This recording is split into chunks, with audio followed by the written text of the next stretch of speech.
Pernahkah kalian merasakan yang namanya déjà vu? Seolah-olah pernah mengalami sesuatu di kehidupan yang lain. Atau mungkin kalian pernah mendengar cerita tentang orang-orang yang mengingat kehidupan di masa lalu mereka. Konsep reinkarnasi, kehidupan setelah kematian, di mana jiwa kita itu dilahirkan kembali, adalah salah satu misteri terbesar dalam kehidupan manusia. Di berbagai belahan dunia, ada banyak kisah yang membuat kita merenung. Mungkinkah reinkarnasi itu nyata?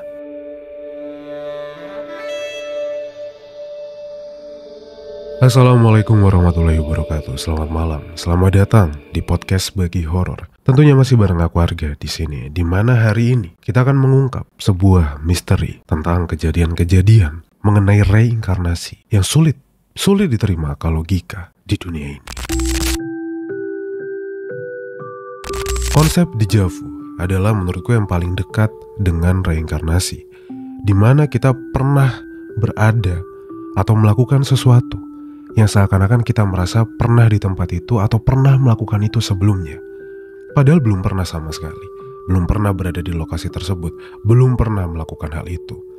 Konon katanya, kita merasakan hal seperti itu karena di kehidupan sebelumnya kita pernah berada di tempat itu atau pernah melakukan hal tersebut. Ada banyak kisah tentang reinkarnasi, teman-teman.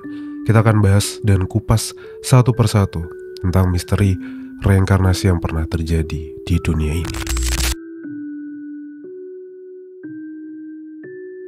Kita akan mulai dari India, negara yang sangat kental dengan ajaran reinkarnasi. Kepercayaan ini sudah tertanam dalam agama Hindu selama ribuan tahun. Bagi banyak orang Hindu, reinkarnasi adalah bagian integral dari siklus kehidupan yang dikenal sebagai samsara. Ketika kita meninggal, jiwa kita tidak hilang begitu saja. Melalui hukum karma, kita akan dilahirkan kembali, membawa beban dari perbuatan di kehidupan sebelumnya. Salah satu cerita paling terkenal tentang reinkarnasi berasal dari seorang gadis kecil bernama Shanti Devi. Pada tahun 1930-an, di Delhi tepatnya, India, Shanti mulai bercerita kepada orang tuanya tentang kehidupan sebelumnya. Saat itu dia baru berusia 4 tahun, teman-teman. Namun detail yang ia sebutkan tentang kota Mathura, sekitar 145 km dari rumahnya, itu sungguh luar biasa.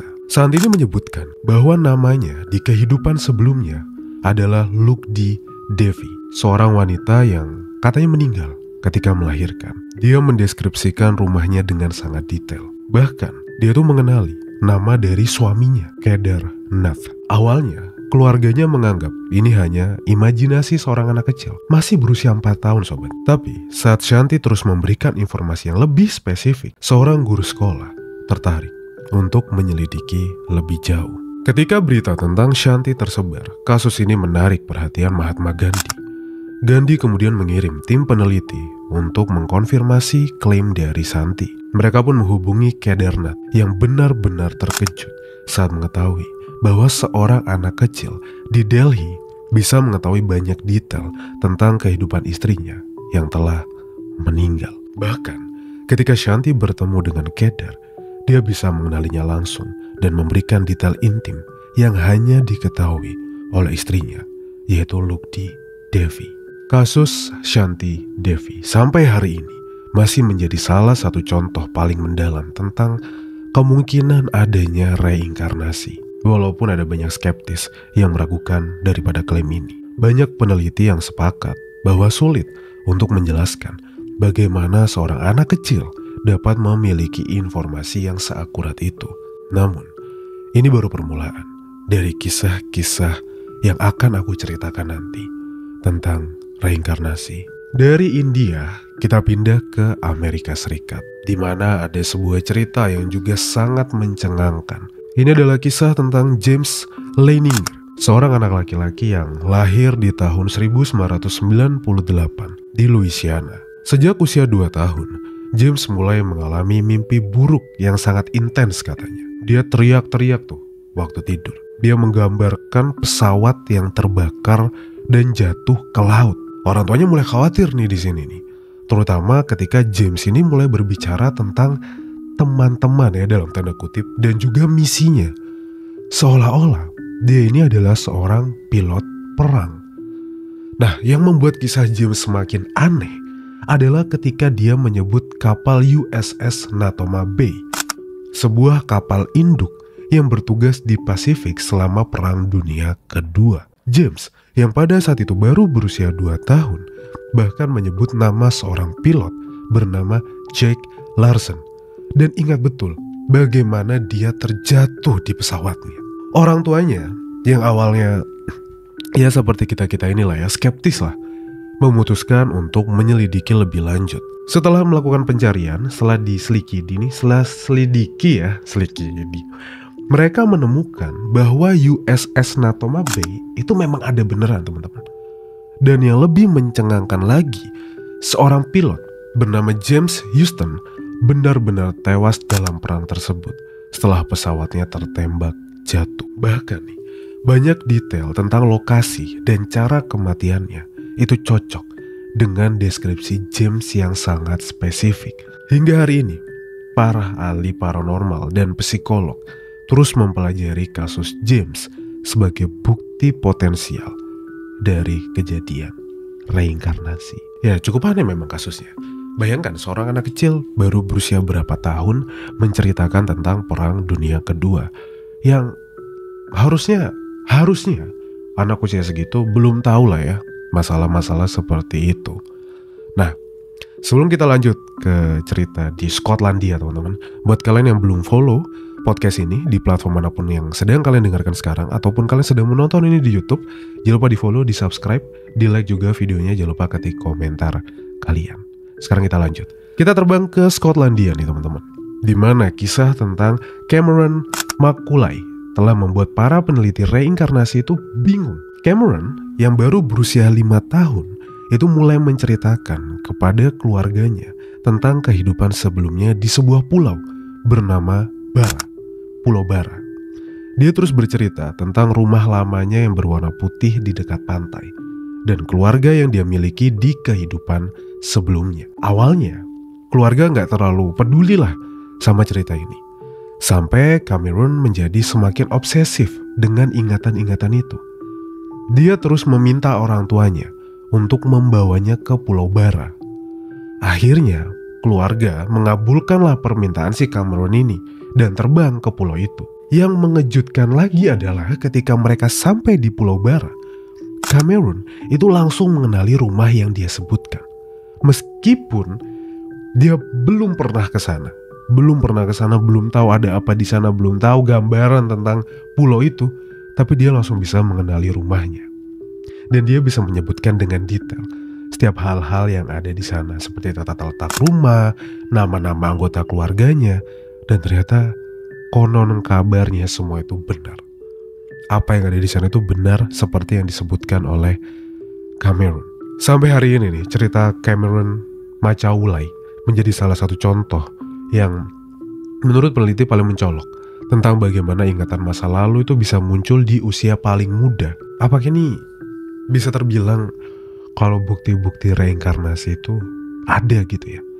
Ataukah memang ada penjelasan lain yang mungkin belum kita ketahui gitu?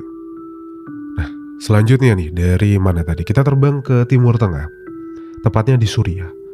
Di sini ada cerita tentang seorang anak laki-laki bernama Titu yang mengklaim bahwa dia ini dibunuh di kehidupan sebelumnya.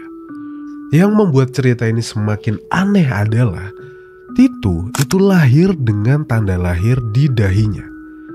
Dan dia menyatakan bahwa itu adalah bekas luka dari pukulan fatal yang dia terima. Sejak usia 3 tahun, Titu itu sering berbicara tentang bagaimana dia dibunuh dan tempat dia dikuburkan. Ketika dia membawa keluarganya dan sekelompok peneliti ke sebuah desa yang dekat dengan rumahnya, mereka mulai menggali di tempat yang dia tunjuk. Dan kalian tahu apa yang mereka temukan? Sisa-sisa kerangka manusia dengan tengkorak yang memiliki tanda luka akibat pukulan benda tumpul, tepat seperti yang Titu gambarkan. Aneh memang. Kok bisa anak kecil bisa nunjuk satu tempat random dan ketika digali itu sama persis dengan apa yang dia gambarkan? Kan kedengaran sangat tidak masuk akal kan? Jadi dari Shanti Devi, Cameron Macaulay, terus kisah yang terakhir tadi Titu, itu memicu banyak pertanyaan gitu loh. Apa yang sebenarnya terjadi di sini? Apakah ini bukti-bukti bahwa jangan-jangan reinkarnasi itu ada gitu dan terjadi kepada beberapa orang tertentu yang bisa mengingat di kehidupan sebelumnya, atau mungkin ini hanya sebuah kebetulan atau ingatan palsu yang tercipta karena imajinasi seorang anak kecil dan kebetulan itu benar. Paham kan kalian maksudnya? Jadi banyak ilmuwan berpendapat bahwa ingatan reinkarnasi itu bisa dijelaskan oleh memori bawah sadar atau bahkan mungkin pengaruh lingkungan. Namun para penganut spiritual meyakini bahwa ini adalah bukti daripada reinkarnasi itu nyata. Kehidupan setelah kematian itu benar adanya. Menurut kalian gimana? Apakah reinkarnasi itu benar adanya atau kalian punya bukti tersendiri kalau ada yang pernah mengalami hal tersebut di dekat-dekat daerah kalian, dekat-dekat anggota keluarga kalian? Coba tulis di kolom komentar. Tapi kalau menurutku ya, semua itu rahasia ya, semua itu rahasia Tuhan. Kita tidak pernah tahu apa yang sebenarnya terjadi. Kita hanya bisa menjalani dan terus beribadah kepadanya. Benar kan? Terima kasih semua yang sudah menyaksikan episode kali ini. Semoga kalian suka dengan apa yang aku bawakan. Kalau kalian mau request misteri-misteri atau cerita-cerita serem, kalian bisa kirim di email argases@gmail.com atau podcastbagihoror@gmail.com. Semua aku taruh nanti di deskripsi dari episode ini. Aku Arga pamit undur diri. Mohon maaf kalau ada salah-salah kata selama episode ini. Dan ingat, anggap saja cerita di podcast Bagi Horor ini cuma hiburan semata. Ambil positifnya dan buang negatifnya. Wassalamualaikum warahmatullahi wabarakatuh. Selamat malam dan selamat istirahat.